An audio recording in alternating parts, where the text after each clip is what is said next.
Já, það sést búið að gera 2 rannsóknir á þessu á Íslandi. Gunnfríður Elín, hérna hjá RML, hún gerði rannsókn 2003 minni mig að hafa verið, BS-verkefni hennar. Ábyrgðaratulli bæði venjulegra íslenskra áa og svo forystufjár. Helstu niðurstöður voru þær að atulli líkti svona villtu sauðfé. Og það er þannig að íslenska kindin liggur svolítið á því rófi, svona atferðlislega séð, svona svolítið ekki náinn í hópi eins og til þess Merinó eða svoleiðis kindur. Svo erum við með aðra rannsókn, ég held að það hafi verið 2009 þegar mastersverkefni hennar Hafdísar. Hún hafði útskrifað sama ár og ég, 2008 eða 2009. Og hún rannsakaði tengslamyndir milli amba og á samheldni í sumarhögum og þá komust hún að þeirri niðurstöðu að það var hægt að beitastýra með erðum sem er mjög athyglisvert líka og efni annað fyrirlestur. Móðerði, það er meðfætt að einhverju leyti, það fer að stað með hormónabúskap hjá gripnum rétt fyrir burð og þetta er viðbragð líkamans að búa undir að verða móðir og búa undir fæðinguna og svo framvegis. Og það er oxytocin sem fer að stað við fæðinguna og svo eru svona aðrir þættir eins og reynsla og fyrir reynsla sem að ýtir líka undir þetta og þá verða þó til progestrón eða estrogen. Estrogen ýtir undir móðureðlið en progestrón heldur aftur af móðureðli. Það getur verið að ef að gripur hafi lent í einhverju slæmum burði árið á undan eða hafi mjög slæma reynslu af burði að þá getur hún orðið slæm móðir. Út af bara hormónabúskap og þessari lærðu hegðun og sér tengingu. Örvun á leggöngum virðist spila stórt hlutverk í þessum hormónabúskap. Það var rannsóknir sýnt að þær kindur sem hafa farið í keisaraskurð og þær neita oftast lömbunum sínum. En þetta er hluti af ferli og það er mikilvægt að vera ekki að skipta sér of mikið af burðar. Það er núna í gangi á YouTube mjög flott kennslumyndbönd hvernig þú aðstoðar kind við hina ýmsu erfiðleika. Það er mjög mikilvægt að gera sér líka grein fyrir því að stundum tekur þetta aðeins lengri tíma en það er samt eðlilegt. Þá er til dæmis gerð mjög stór tilraun með kálfadauðaverkefni og helstu niðurstöður úr því verkefni var að bændur voru of fljót til að grípa inn í þegar þær voru að bera kýrnar. Þannig að ég held að þetta sé líka gæti verið vandamál líka á sauðburði. Og það er líka til dæmis mikilvægt fyrir lömb sem eru tekin með keisara að þau að það sé stundum eins og maður sér erlendis þá stundum sett vír utan lömbin til þess að þau upplifið að fara í gegnum þrengsli af því það hefur áhrif á hormónabúskapnum hjá þeim líka. Þetta er lært atferðilega einhverju leyti en það er líka svona líffræðilegar þættir sem að valda þess að gemlingar eru ekki eins duglegir að sinna lömbunum eins og ærnar. Þetta er svolítið svona traumatisering að þær eru ekki búin að fara neitt námskeið hvernig það eiga að vera unga maður eins og mannfólki. Þannig að þær vita svo sem ekki hvað stendur til og þær verða svolítið dasar og þetta getur reynt svolítið á þær. Þær eru hræddar við óþekkaða hluti og þessi lambið er vissulega. Kumrið sem heyrist í ánum þegar þeir eru að kara lambið. Það er svona ánægjuleg og lágvært og blítt í arm. Þannig lærir lambið að þekkja rödd móður sinnar. Það er svona lágvært, þetta er bara þróunin hefur áttist að orsaka það að þetta er mjög lágvært svo að Arræningjar, rándýr heyri ekki í kindinni en hins vegar eru kýrnar og ætnar svolítið frábrugðnar með því að afkvæmi hjá kúm, þeir liggja bara kálfarnir liggja og fela sig, en aftur á móti eru lömbin svona svökar eins og folöld að þau geta rokið að stafi með móður sinni mjög fljótlega eftir þau eru komin í heiminn. Körunin á að vera svona oftast hafin eftir 2 mínútur frá því lambið fætt og það sem að fær kindina til að gera þessi fæðingarvökvi og himnur sem að umlekur lambið og einnig lambið sjálft. Það myndar svona þessi fyrstu tengsl og þarna lærir ærin að þekkja lambið út frá lykt og lykt eins og kemur seinna svona mikið atriði í þessu öllu. Körunin orfar blóðrausin og þurrkar lambið og það minni hættur á að vera ofkæling á lambinu. Líka örvar þetta blóðrásina og veldur því að lömbin fara fyrr á fætur. Þarna kemur svo út rannsóknin Gunnfríðar, hún fann út að fyrra lambið á tvílingum fá meiri körun í heildina en seinna lambið. Líklega er það vegna þess að þá er kindin svona búin að fá svolítið útrás fyrir þessa náttúrulegu hegðun að éta eða sleikja þennan vökva og himnurnar og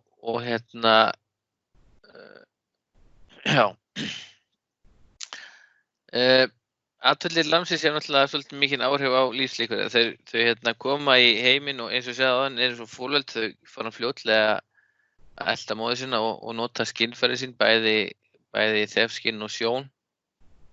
Þau hrista hausinn fljótlega eftir fæðingu og framhaldi hreyfa þau útlimi. Það er rosalega mikilvægt að lambið sýnir smá líf. Það er meiri líkur á að móðurinn sýnir því ekki áhuga ef það er líflítið við fæðingu. Það er líka hjálpar lömbunum að lifa af ef þau geta fylgt móður sinni og við reyndar erum með það á öllum bæðum sem ég hef verið á eða nálægt í samtöku við börn þá er nú alltaf tekin sett í spil lamb og móðir í einhvern tíma en áður fyrir þá báru þau svolítið mikið úti og þá fenguðu svolítið meira að valsa og mögulega höfum við ræktað upp þá svolítið góða móðureiginleika þegar þau fengu að vera svolítið frjáls úti. Við erum svolítið búin að grípa inn í þetta en flest lömb þekkja móður sína 12 tíma og upp í 48 tíma eftir þau komu í heiminn. En þangað til að þau þekkja hann algjörlega þá er verið að treysta því að móðurinn vilji hafa lambið hjá sér. Og þess vegna er líka mikilvægt þegar það er að vera að taka lömb úr einstaklingsím og setja í hópstígur að þessi tengsl séu búin að myndast og séu góð. Og það þarf svolítið að hafa eftirlit með þeim á þessum tíma.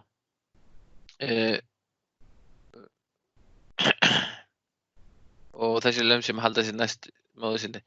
Eftir fæðingu þau líklega til að lifa fyrstu vikuna af heldur en önnur. Þetta eru rannsóknir sem ég er vitni í þessari setningi neðst eru svona rannsóknir frá Nýja-Sjálandi og það sem að þetta er svona meira frjálst í reipform heldur en hjá okkur. Eins og séð þá hvetur þetta lömbin til að standa á lappir að vera að sleikja þau og að karra þau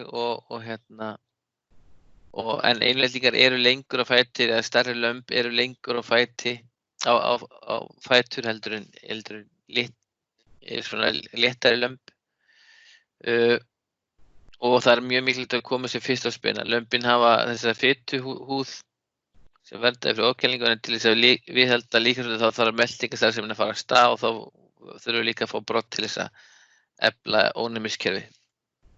Það eru mótefni í brottinum Það til mælar sem mæla hversu góður broddurinn þannig ef þið ætlið að safna brodd til þess að eiga í lömb sem ef þið haldið að ærin sé ekki að gefa nógu góðan brodd, þá hægt að mæla hversu góður hann og geyma þá bara góða broddinn. Ég mæli með að fólk geri það ef það getur komist í það. Það líka mikilvægt að til þess að lömbin komið spyrna, það var ærastanda kýr svo lambið getur sogið og þarna svona fyrstu tengslamyndin, þarna fer kindin svona þefa af lambinu og læri þá að þekkja lambið sitt. Það þessi rosalega mikla tengsl sem ásist að þarna í upphafi sem svo mikilvæg og fyrst séð þá treysti móðurinn á þefskynið fyrst og fremst. Og ef við erum að venja undir þá getum við deyft þefskyn eða ruglað þefskyn kindarinnar. En það getur líka, við höfum ekki setja einhverja hræðilega lykt af lambi þannig að það vilji ekki fá lambi. En það hefur sýnt sig að ef þefskyn einhvern veginn deyft þá það líklega til að taka við ókunnum lömbum og leiða að sjúga. Þessi bönd hafa áhrif á hvernig sambandi verður milli lambs og móður og hver vel móðurinn sinni lambinu svo. Það aðeins munur á fjallakynnum og láglendiskynnum. Fjallakynnin þau passa lömbin sín ekki eins vel og láglendiskynninn þau passa þau aðeins betur. Og ég bara veit ekki vitið þið hvar á rófinu íslenska kindin flokkast. Ég með mikla fræðinga sem að horfa á þetta með mér. Ég held að þetta sé ekki þarna mitt á milli. Við erum náttúrulega með mjólkurkyn upphaflega í hundunum og þannig að þetta svona einhver blanda þarna á milli. Þau sjúga fyrst mjög mikið fyrstu sólarhringinn og þannig læra þau að þekkja líka lyktina af móður sinni. Og það hefur komið í ljós í rannsóknum að það tekur mun lengri tíma fyrir lambið að læra að þekkja móður sína heldur en móðurinn að þekkja lambið. Fyrsta sólarhringinn þá lömbið þau þekkja hvort annað mjög vel og tengslamyndin á milli lambana oft sterkari heldur en á milli móður áa og lamba. Og það svona vísbendingar það að ærin geti lært að þekkja lömbin sín í sjón eftir einhverja 8 tíma og það eitthvað svipað með lömbin að það búið að gera tilraunir á lömbin þekkja sitt kyn á einhverjum 3 dögum eitthvað svoleiðis. Þegar ærin kara lambið þá hún að búa til þetta hljóðmynd sem á þau að fylgja lambinu og það tekur eins og segi miklu skemmri tíma fyrir lambið að þekkja systkini sín heldur en móður sína og já, ég var eiginlega búinn að segja þetta allt, ég með frekar móti, já. Og lömb geta orðið mjög samrýnd sín á milli. Þau nota sjónina til að þekkja eitthvað annað. Sjónin ekki eins mikilvæg fyrir lömbin. Það lyktir sem hefur þar forgang. En svona eftir lyktin og hljóðið. En svona líður á þá getur þau farið að þekkja sundur einstaklinga.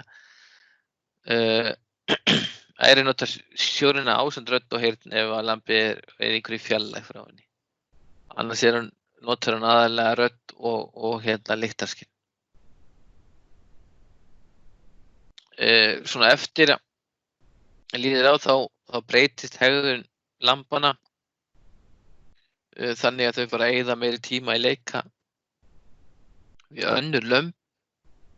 Og þegar þau orðið svona mánaða gömul þá voru alltaf 60% tímanum með öðrum lömbum í leik. og hrútar svona aðeins munur hrútum og þær hoppa frekar upp á leikkvíli sínu og sparkandi kvið á leikkvíla sínum aftan frá. Þannig það aðeins munur á leikjunum og það þannig að með kindur það svona hjartastefna hjá þeim þegar þær lifa alveg frjálsar, það skiptast þau í hópa og það strax farið að móta þetta hjá lömbunum. Og eins og hún fann út, hún Hafdís að þá éta lömb það sama á móður þeirra. Þannig að þau geta lært bæði siði og ósiði af móður sinni, þau geta lært að éta grös sem eru óæskileg og eins æskileg af móður sinni. Og eins með öll önnur dýr þá sýna ungviði miklu meiri svefn heldur en fullorðin dýr.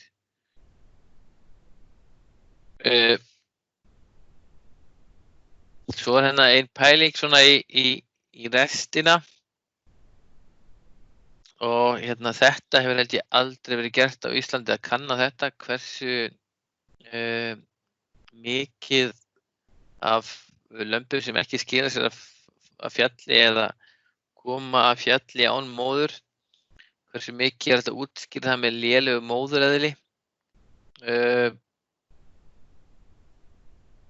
Og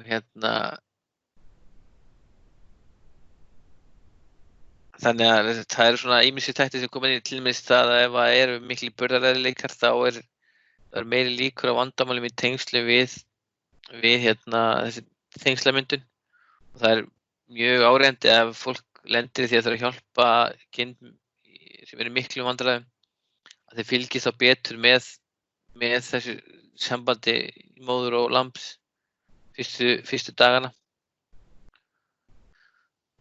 Svo ákvað ég komið með niðurstöður og rannsókn sem var gerð 2005, man ekki í hvaða landi það var, Ástralíu eða Nýja-Sjálandi einhvers staðar. Þetta einhvers staðar í kringum 2000 ær sem voru notaðir í rannsóknina og þær fengu einkunn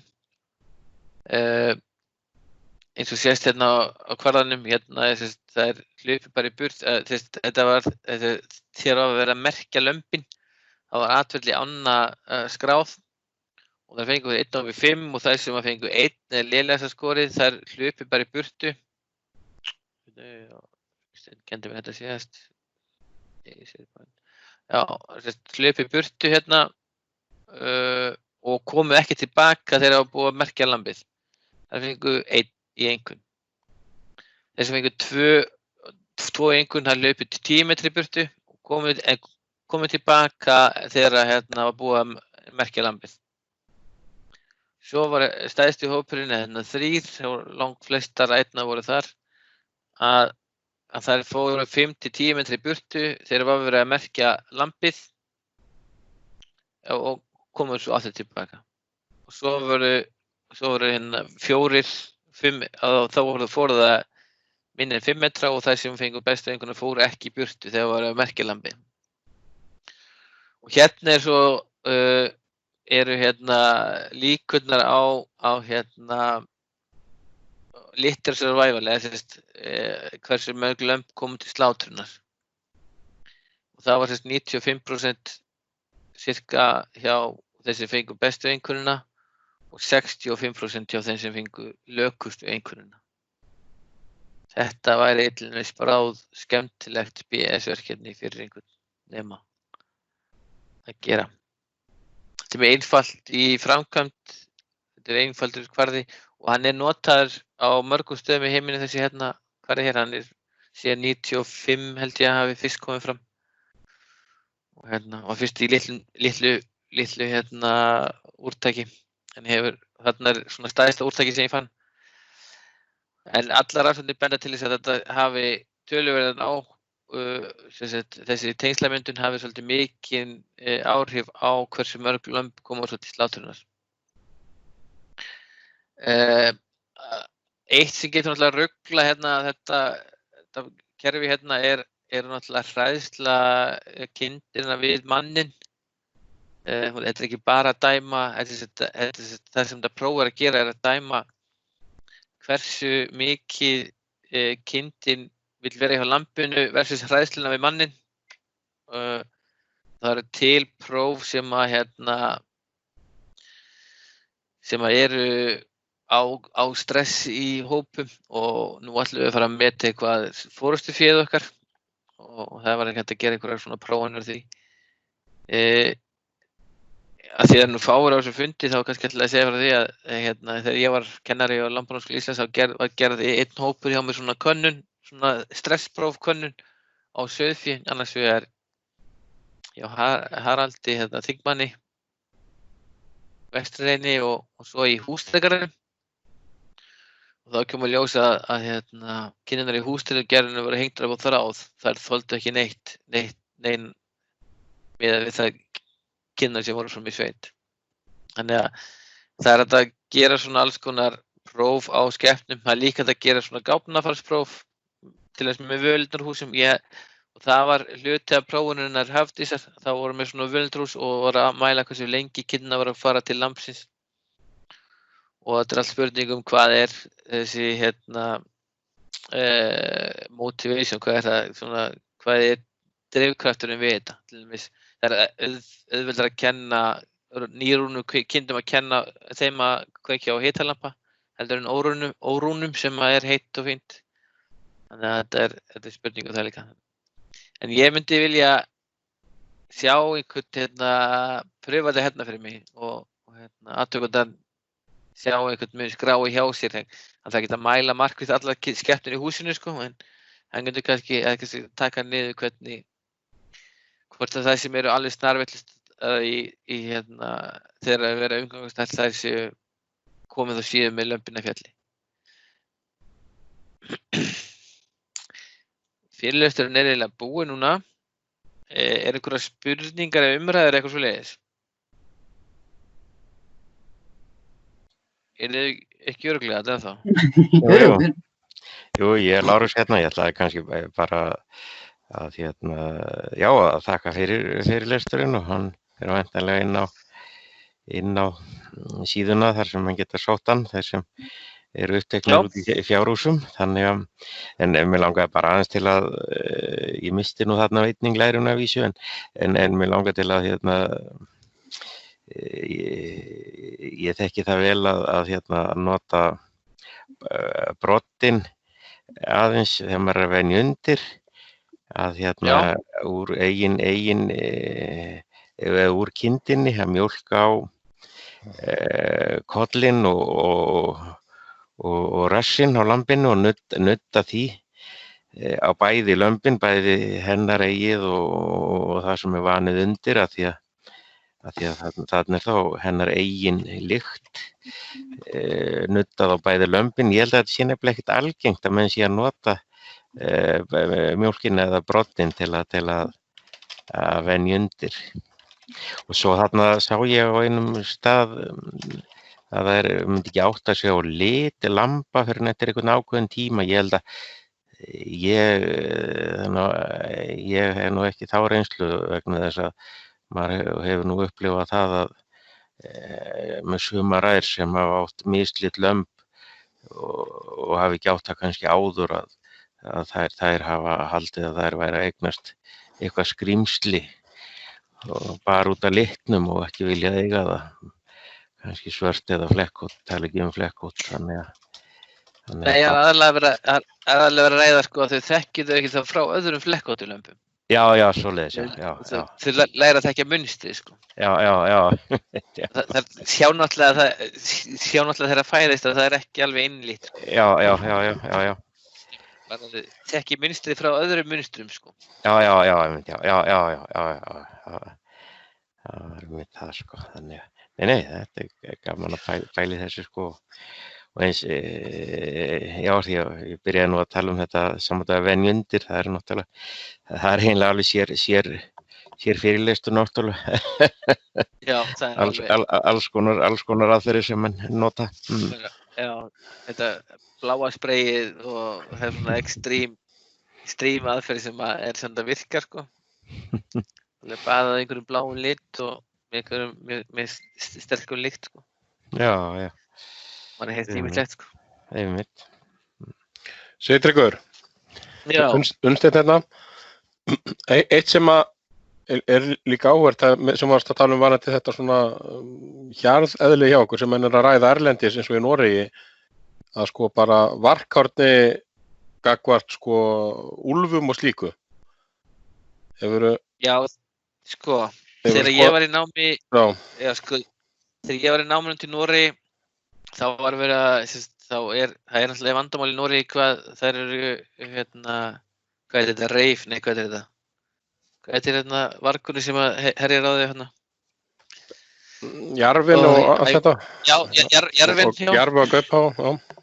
Já, og að það var svolítið að ráðast á kinnar úti að þeir voru svo gæfar og þá veit ég að þeir voru að pröfa íslenskar kindur. Já, já. Ég veit bara ekki hvernig það fór, ég held að því að þær eru svo villtar, sko, þá voru þær átt að blanda þeim saman við. Þeir komið líka allir að skoða fórustu út frá þessu. Ég hef ekki heyrt að þið lengi, hvernig það fór, sko. Já, þeir voru með þegar ég var þá voru þeir með tjald og drógu svona einhvern björn út úr tjaldinu og yfir einhvern bithaga og voru að mæla hvernig þær brugðust við því. Það var einhver svo listpróf sem ég voru að horfa á. Það var einmitt þarna kona sem einmitt, hún dáið núna, ég heit Stefania, sem flutti einmitt lömb til Kanada og þar á meðal fórustu gimbrar á sín tíma og þær, hún sagði einmitt að þær sýndu þetta eðli fórustu gimbrarnar að þær pössuðu sig betur eða pössuðu sig á úlfunum eða semst bara rándýrunum og fóru þá í skjól og jafnvel inn og svona.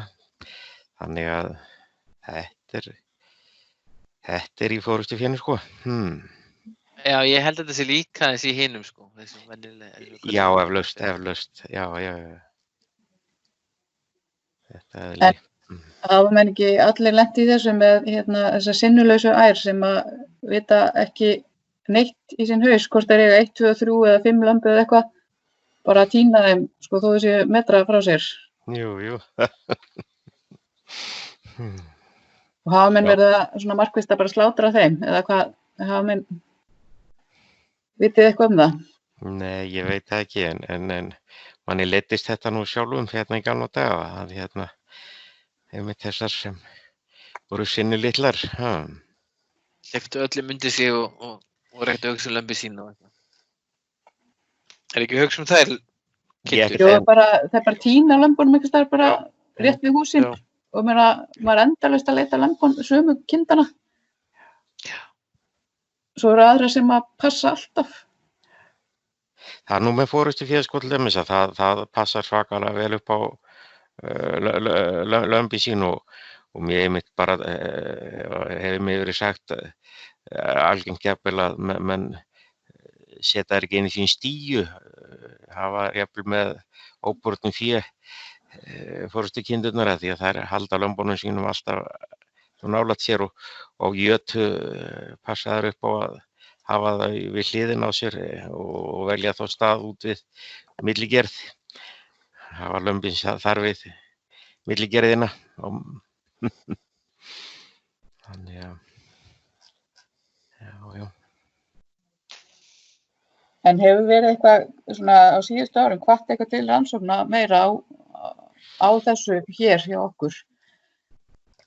Hefur RML eitthvað verið að svona ýta undir þetta eða hafa verið sótt styrki til þess eða eitthvað slíkt? Nei, við höfum ekki gert það. Allar svona atferlisrannsóknir kosta mikinn tíma og peningar, sko. En ég var einhvern tíma þegar ég var að vinna hjá skólanum, þá var ég bara var komin af stað með svona rannsókn, segjum fyrir svona rannsókn. En svo hætti ég bara henni sumarið þannig að það fór ekkert lengra. Þannig að ég á aðeins grunnvinnu í þessu, sko. Ég gera svona próf og þá að skoða hversu margar það skila fjalli. Og það er náttúrulega svolítið mikið eins og hesti, það sem er rekið lengi og svo þurfum við að para saman lömb og ær upp á fjalli, sko. Þá er þetta ennþá meira svona krúsjál að það sé góður að halda lömbana hjá sér, sko. Þið hefði líklega öll á þessu fundi tekið þátt í þeirri ferð á hesti, eða ekki? Eða flest. Þannig að þetta er svolítið mikið atriði þar sérstaklega, sko. Aðeins í sambandi við þetta þá ná í hug þá nefnir hest, sko, að raftur sæðingarhrúturinn sem var nú mikið notaður hérna á árum áður og skilaði nú góðum lömpum og ágætum ám, að það kom svolítið svona skaphart undan honum og en menn töluðu alltaf sko einmitt hvað þær væru góðar mæður, sko, pössuðu vel upp á sín lömb, þannig að menn fyrirgáfu svona þessa skaphörku svolítið einmitt út á þetta. En þetta held ég að sé einmitt einkennandi við einmitt fé sem svona skapmeira, það passar líka betur lömbin, ætnar. Það hefði til dæmis verið mjög gaman að vita við erum búin að gera þessar skapgerðarmælingar þessar sem við erum fram á okkur núna á rampstættum, rafstættum, sko. Já. Þær voru sérstakar, sko, með þetta, þær hjóluðu bara í fólki og fólk voru að sérstu lömbuna þeirra. Já, einmitt, sko. En við ætlum að fara líklega að dæma forystufé eitthvað út frá hegðun og atferli. En það opnast fyrir okkur kannski möguleiki að fara að gera eitthvað meira líka varðandi þetta hjá kindunum. Atferli skiptir rosalega miklu máli hjá kúnum, en það er samt bara nokkur ár síðan við fórum eitthvað að skoða það af einhverju viti, sko. Þannig að kannski eigum við eftir að fara eitthvað meira út í þetta hjá kindunum. Já, mér líst vel á það, maður hefur ekki hugsað út í þetta mitt sérstaklega, sko, að það vanti kannski frekar undan þeim sem eru lélegar mæður. Þannig að það var allt í lagi að biðja bændur að fylgjast með því.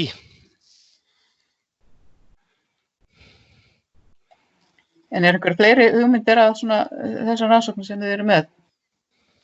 Við? Já. Nei, ekki. Ég bara hef ekki tíma, ekki einu sinni í þetta, sko. Ég verð að koma þessi yfir einhvern annan, sko. Já, ég meina bara svona banki sem að nýttist til dæmis bara inn í fyrir BS-verkefnin í búsendadeild. En þetta til dæmis yrði mjög erfitt BS-verkefni því að það er gert á svo stuttum tíma og ofta einhverjum vannefnum, sko, þessi BS-verkefni, sko. Það er svona að hafa þau oft lent í skýrsluhaldsgögnum og eitthvað svona einfaldari rannsóknir, sko. Ef við ætlum að fara að skoða atferli á 2000 kindum, sko, þá kostar það svakalega tíma og peninga, sko. Já, við getum kannski ekki byrjað á einhverju minni heldur en 2000, sko. Já, við getum byrjað á hesti. Og það er náttúrulega líka hægt að taka, bæði fleiri en eitt bú og líka sumir eru náttúrulega byrjuð strax í fyrsta ári að pæli í lokaverkefnum þó þessi undantekning. Þannig þau næðu 2 árum. Já, það var möguleiki, sko.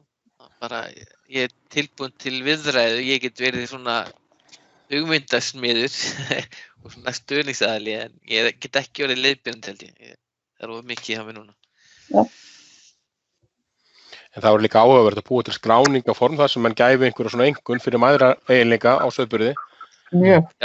Og sem ég þarf við einhver áhuga sama bændur, það verður eflaust svipað að skrá burðarvandræði, erfitt að fá þetta skráð, en það eru margir sem að hafa mikinn áhuga á þessu og var þetta allan að máta sinn í svona engana gjafakerfi.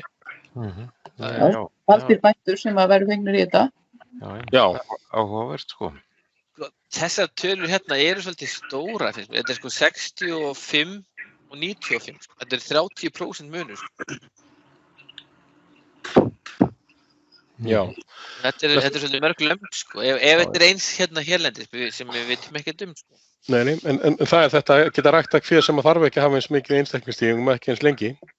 Þetta er en náttúrulega þetta framleiðslukerfi eða hvernig menn koma lömbunum út á tún, það skiptir máli í þessu. Sumir með svo mikið kerfi að þessi breytileiki, það reynir ekki á hann. Nei, akkurat. Svo talaðum við bændur, sko, sem eiga alla grind og bakkaband á sauðburði, sko. Og Einmitt. gengur samt einhvern veginn andskotanum upp, sko. Já. Kannski það voru búið að rækta upp þessir hérna megin í því búi, sko.